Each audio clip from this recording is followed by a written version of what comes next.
Hi hello నమస్తే welcome back to the channel. నేను మీ రామ్. చావా హిందీలో రిలీజ్ అయ్యి ఎంత పెద్ద బ్లాక్ బస్టర్ అయిందో మీ అందరికీ తెలుసు. అయితే ఇక్కడ తెలుగులో అది రిలీజ్ అవ్వాలని చాలామంది తెలుగు ఆడియన్స్ కోరిక మేరకు గీతా ఆర్ట్స్ ఆ ఫిల్మ్ని అయితే తెలుగులో March 7th రిలీజ్ చేయబోతుంది. అయితే ఈ డబ్బింగ్కి సంబంధించి ట్రైలర్ చూశాక చాలామంది కొంచెం డిసప్పాయింట్మెంట్గా ఉన్నారు. సో ఓవరాల్గా ఈ డబ్బింగ్ వర్కౌట్ అవుతుందా, నిజంగా సినిమా తెలుగు ఆడియన్స్ అనుకున్న రీతిలో రిలీజ్ చేస్తే ఖచ్చితంగా వాళ్ళు సాటిస్ఫై విధంగా మూవీ ఉండబోతుందా, దీనికి సంబంధించి ఒక మంచి వివరణ సినీ మరియు రాజకీయ విశ్లేషకులు దాసరి విజ్ఞాన్ గారు అడిగి తెలుసుకుందాం. నమస్తే అన్న. నమస్తే. చావా ట్రైలర్ చూసారా తెలుగు? సో ఆ వాయిస్ కార్టూన్ వాయిస్ లాగా ఉందని అందరూ అభిప్రాయపడతా ఉన్నారు. యాక్చువల్లీ అందరూ ఎక్స్పెక్టేషన్స్ ఏంటంటే జూనియర్ ఎన్టీఆర్ గారు చెప్తారు, లేకపోతే వేరే ఏదైనా హీరో చెప్తాడు అని అందరూ ఎక్స్పెక్టేషన్స్ పెట్టుకున్నారు. ఇప్పుడు అక్కడ చూస్తే అసలు ఆ వాయిస్ ఎక్కడో చాలా డౌన్గా పెట్టి ఆ ఫ్రీక్వెన్సీ అంతా కూడా అందరికీ జనాలకు నచ్చట్లేదు, ఆ రోర్ కనబట్లేదు. ఏంటి మీ అభిప్రాయం, నిజం వర్కౌట్ అవుతుందా తెలుగులో? చావా సినిమా అన్ఎక్స్పెక్టెడ్గా తెర మీదకి వచ్చి చాలా చాలా చాలా సంచలనాలే సృష్టించింది. ఇంకా చెప్పాలంటే పీరియాడిక్ డ్రామాస్లో ది టాప్ ఇప్పుడున్నాం. 601 ఇయర్ లేదు, మన పుష్ప హిందీలో కలెక్ట్ చేసినటువంటి రికార్డ్స్ని ఇది periodic drama comparatively with Padmavat కానీ కంపారిటివ్లీ విత్ మిగతా ఉన్నాయి కదా మన పీరియాడిక్ డ్రామాస్, వాటితో కంపేర్ చేసుకుంటే ఇది highest collections and with in short period of time. Like you know release అయిన అతి తక్కువ రోజుల్లో, లైక్ మన పుష్ప రికార్డ్స్ మనం చెప్పాము చూసావా అలా. ఇకపోతే చావా మీద చాలామంది అంచనాలు పెట్టుకొని అది హిందీ లాంగ్వేజ్లో రిలీజ్ అయినప్పటికీ అందరు పోతే పోనీలే భాషదే ఉంది, అందరు ఏదో మైకులు పెట్టగానే ఏడుపులు పెడబొబ్బాలతో వస్తున్నారు, అసలు వాట్ ఈస్ దిస్, ఇదేదో ఖచ్చితంగా చూడాల్సిన సినిమా అని అందరూ వెళ్ళారు.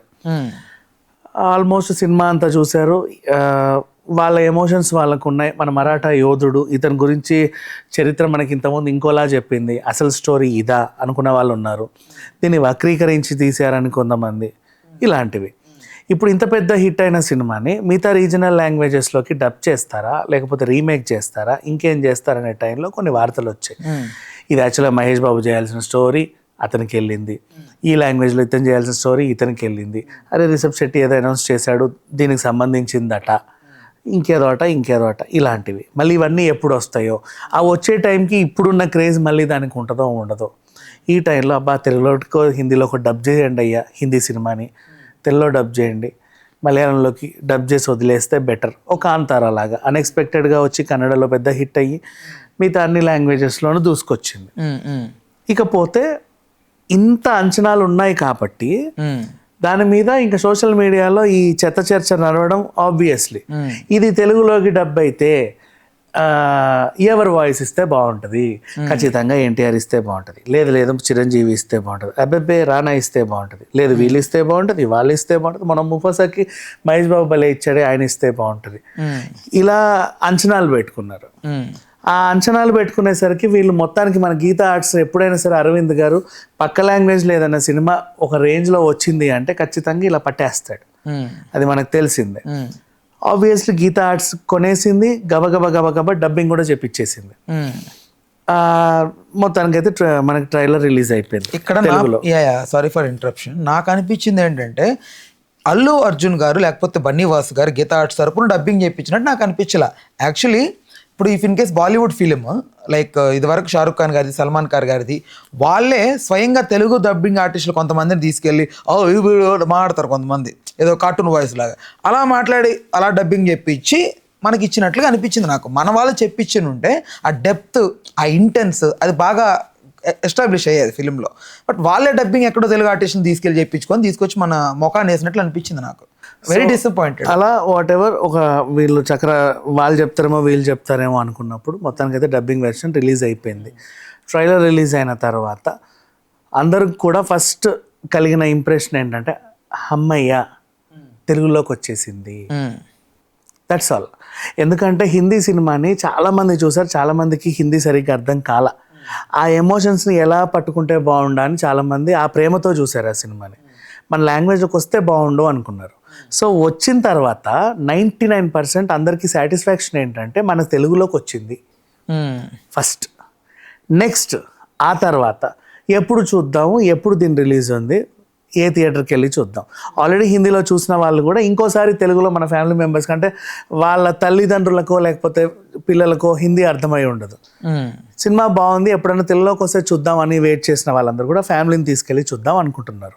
నవ్వు నానానికి మరోవైపు ఈ డబ్బింగ్ ఇలా ఉంది, కార్టూన్లా ఉంది, దానిలా ఉంది, దీనిలా ఉంది అన్న ఏ సన్నాసైనా సరే సినిమా చూడకండి దయచేసి, ప్లీజ్ రిక్వెస్ట్, వద్దు. ఎందుకంటే అందరూ సాటిస్ఫై అయ్యారు ఇది లాంగ్వేజ్లోకి వచ్చింది అని. ఎలాంటి అంచనాలు లేవు దీనిపైన. వాళ్ళు అనవసరంగా పెట్టుకోవాల్సిన అవసరం కూడా లేదు. ఈవెన్ ఒక బాధ ఏంటంటే రష్మిక హిందీలో డబ్బింగ్ ఇచ్చింది కదా, అయ్యో గీతా ఆర్ట్స్కి రష్మిక బాగా క్లోజ్ కదా, రష్మికతో కూడా చెప్పిండొచ్చు కదా తన వాయిస్ అయినా అని అనుకున్నారు. విక్కీ కౌశల్కి obviously neutral voice. Why? Because తనకంటూ తెలుగులో ప్రత్యేకంగా ఒక సినిమా ఏం లేదు. ఇప్పుడు దుల్కర్ లాగా, ఇప్పుడు దుల్కర్ని పెట్టి వేరే వాయిస్ ఇస్తే ఇబ్బంది పడేవాళ్ళు. అలాంటి ఇబ్బంది ఏమీ లేదు. Chhaava dubbing was such a beautiful dubbing, చక్కగా కుదిరింది. అనుకున్న టైంలో అనుకున్నంత పెట్టి నీట్గా తీశారు. ఎవ్వరికీ ఎక్కడ ఇబ్బంది కలగల. ఈ సినిమా తెలుగులోకి వస్తే చాలు అని కోరుకున్న వాళ్ళు ఉన్నారు, వాళ్ళు సాటిస్ఫై చూస్తున్నారు అంతే. ఇప్పుడు చాలామంది ఎదురు చూస్తున్నారు. యా ఈవెన్ నాకు కూడా అనిపించింది తెలుగులోకి వస్తే చూడొచ్చు అని. బట్ ఇట్స్ నా ఒక్కడి ఒపీనియనే కాదు, చాలామంది ఒపీనియన్ ఏంటంటే దానికంటే ఈ డబ్బింగ్ కంటే కూడా బెటర్ సబ్ టైటిల్స్ ఇచ్చి వదిలేస్తుంటే తీయొచ్చు. బట్ దయచేసి వాళ్ళందరూ మీరు సినిమా చూడకండి, వద్దు. ఎందుకంటే movie is not a puzzle game. Every time I tell the same thing. అది వస్తే బాగుండు, అదొక దృశ్యం. మనం వెళ్ళేది ఏంటి, ఆ చరిత్రను తెలుసుకోవడానికే వెళ్తున్నాం. ఈవెన్ శాకుంతలం టైంలో కూడా అలాగే చెప్పా, గ్రాఫిక్స్ ఇలా ఉంది అన్నారు. భరతుడు స్టోరీ చూడడానికి వెళ్ళండి ఫస్ట్, తర్వాత గ్రాఫిక్స్. ఫస్ట్ చావ కథ తెలుసుకు చావండి, ఆ తర్వాత వంకలు. అంటే చూసేది కూడా కొంచెం దేనికి ఎంత ఏం కావాలి, ఇదేమన్నా పెద్ద విజువల్ వండర్ అని వాళ్ళు చెప్పారా? లేదే. డైరెక్ట్ తెలుగులో వీళ్ళు తీసి ఒక పెద్ద విజువల్ వండర్ మేము తెస్తున్నాము, పెద్ద పెద్ద సాంకేతిక నిపుణులతో ఎరగదీసి చంపేశాము, మీరు చూసి మీ అభిప్రాయం చెప్పండి అని వాళ్ళు అంటే అప్పుడు మనం దానికి ఎన్ని వంకలైనా పెట్టుకోవచ్చు. బట్ ఇది ఏంటంటే హిందీలో రిలీజ్ అయిన సినిమాని రీజన్ లాంగ్వేజెస్లో అందరికీ చేరువ కావాలని గబగబదంట, అంటే ఆ బజ్ ఉన్నప్పుడే చేద్దామని నీట్గా డబ్బింగ్ ఆర్టిస్టులను పెట్టి తీసేశారు అంతే. ఆ కథ ఇక్కడ చాలా మెయిన్ ఇంపార్టెంట్ కథ తెలుసుకోవడమే. అండ్ మళ్ళీ రాబోయే కన్నప్పకి కూడా చెప్తున్నా, కన్నప్ప మెయిన్ ఇంటెన్షన్ కూడా వాళ్ళకి కన్నప్ప స్టోరీ డెలివరీ చేయడమే అంతే. మిగతావన్నీ కావాలనుకుంటే చూడకండి సినిమా. బెటర్, మంచి సొల్యూషన్. అంటే ఇక్కడ ఇంకొక పాయింట్ ఏంటంటే షారూక్ ఖాన్ గారు ఉన్నారనుకోండి, షారూక్ ఖాన్ గారు తెలుగులో మాట్లాడితే వింటే వీఆర్ ఖచ్చితంగా ఎగ్జైట్ అవుతాం. అలా కాకుండా షారూక్ ఖాన్ గారికి ఇంకెవరో పక్క నుంచి ప్రాంప్టింగ్ ఇస్తూ ఈయన ఇంగ్లీష్లో అయితే హిందీలో మాట్లాడితే అవతల తెలుగులో వస్తూ ఉంటే ఇరిటేటింగ్గా అనిపిస్తుంది. అదే చెప్తున్నామా, మళ్ళీ అక్కడికే వస్తున్నా. చావా సినిమాని కథ తెలుసుకోవడానికి మాత్రమే వెళ్తున్నారు. వాళ్ళకి ఏంటంటే జరిగింది ఏంటో తెలుసుకోవడమే కావాలి అంతే. ఆ వాయిస్లో వీళ్ళుంటే బాగుండన్న కోరిక ఎవరికీ లేదు, దాన్ని ఇంకోలాగా చెప్తే బాగుండన్న తీరిక ఎవరికి లేదు. Nobody has that one. ప్రతి ఒక్కరు కూడా మన లాంగ్వేజ్ ఒక జస్ట్ హిందీలో ఆల్రెడీ చూసాము, ఆ ఎమోషన్స్కి పాపం అది అర్థమైన వాళ్ళు కనెక్ట్ అవుతున్నారు. మాకు అది నచ్చాయి, తెర రూపం బాగానే ఉంది, కొంచెం ఆ భాష మాకు కూడా అర్థమయ్యే భాషలో వస్తే బాగుండు అన్నారు అంతే.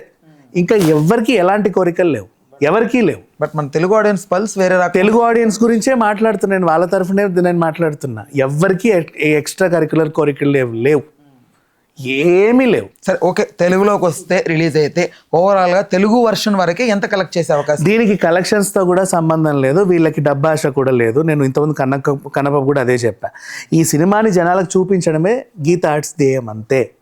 ఇంత సంపాదించుకుందాం అనే ఇంటెన్షన్ కూడా లేదు. జస్ట్ ఇది అందరూ చూస్తున్నారు, అందరికీ నచ్చింది, వాళ్ళ లాంగ్వేజ్లో కూడా ఈ కథని కోరుకుంటున్నారు. శంభాజీ మహారాజ్ స్టోరీని ప్రపంచవ్యాప్తంగా అందరికీ తెలియజేయాలి, అన్ని లాంగ్వేజెస్లోనూ అందరికీ రీచ్ అవ్వాలి. అట్లీస్ట్ మన ఇండియన్స్ని ఎక్కడెక్కడ ఉన్నా చూడాలి, తమిళులు చూడాలి, కన్నడిగులు చూడాలి, అందరూ చూడాలి, మరాఠాలు ఆబ్వియస్లీ చూస్తారు, అందరూ చూడాలి. కాబట్టి వాళ్ళ రీజనల్ లాంగ్వేజెస్ రిలీజ్ చేశారు. వాళ్ళ ఇంటెన్షన్ జస్ట్ ఇది కథని జనాలకి రీచ్ చేయడమే, దట్స్ ఆల్. ఇంకా ఏమీ లేవు అంచనాలు. అవన్నీ పెట్టుకుంటే వెళ్ళకండి, వద్దు. తెలుగు వాళ్ళకి నచ్చుతుందా? ఖచ్చితంగా తెలుగు వాళ్ళకి మాత్రమే నచ్చుతుంది. వాళ్ళు ఎదురు చూస్తున్నారు తెలుగులోకి ఎప్పుడు వస్తుందా అని. అండ్ బీయింగ్ నేను యాక్చువల్గా నేను డబ్బింగ్ ఆర్టిస్టే, చిన్నప్పుడు యానిమేషన్స్కే చెప్పా, యానిమేషన్ డబ్బింగ్లన్నీ ఇలా ఏం ఉండవు. అదేంటంటే వీళ్ళు అనుకుంది ఏదో హాలీవుడ్ సినిమాని, అప్పట్లో లక్ష్మీ గణపతి ఫిలిమ్స్ ఇలా చెప్తారు, దాన్ని చాలామంది కామెడీగా స్కిట్లు కూడా చేసిన వాళ్ళు ఉన్నారు. అంత చండాలంగా ఏమీ లేదు, చాలా అందంగా ఉంది, నీట్గా ఉంది, చాలా నీట్గా ఉంది. ఎక్కడ కూడా డబ్బింగ్కి అసలు ఇంచు వంక కూడా లేదు చెప్పాలి అంటే. అంటే ఓకేలే డబ్బింగ్కి ఈవెన్ ఇంచు వంక లేదు. అది అనిపించిందంటే ఇక వాళ్ళ మెంటాలిటీస్ ఎలా ఉన్నాయో మనం చూడాలి అంతే. ఎవరికి నాకు తెలిసినంత వరకు అయితే ఎవరికి అనిపించలే. చాలా క్లీన్గా ఉన్నారు. అందరికీ ట్రైలర్ బాగా నచ్చింది. కావాలంటే ట్రైలర్ కింద కామెంట్స్ చూసుకోండి హ్యాపీగా. ఇప్పుడు ఎక్కడైతే తెలుగు ట్రైలర్ రిలీజ్ అయిందో యూట్యూబ్లో దాని కింద కామెంట్స్ చూడండి, అన్ని కామెంట్స్ చూడండి. ఎక్కడైనా ఎవరికైనా ఏమైనా అనిపించిందో చూడండి. అందరూ కూడా జై శంభాజీ మహారాజ్, జై మహారాజు, జై హింద్, జై శ్రీరాములు ఈ పెడుతున్నారు. ఎవరు కూడా డబ్బింగ్ ఇట్లుంది, ముక్కొంకర ఉంది, మూతొంకర ఉంది, ఇది ఇట్టుంటే బాగుంటుంది, అట్లుంటే బాగుంటుంది, ఎవ్వరు కూడా అనుకోలే. ఎవ్వరు దేని అనట్లేదు. బట్ ఒక్కటి మాత్రం అదొక్కటే, ఏ మూలకైనా సరే అది లేదు. అది ఉన్నప్పుడు మనం మాట్లాడుకోవాలి. అసలు ఎక్కడా లేదు. ఆయన కథ తెలుసుకోవాలనుకుంటున్నారు అంతే. దీన్ని ఆ విధంగానే తెలుసుకోవాలని ఎవరు అనుకోవట్లా. రైట్, ఓకే అన్న. Thanks for thanks for information.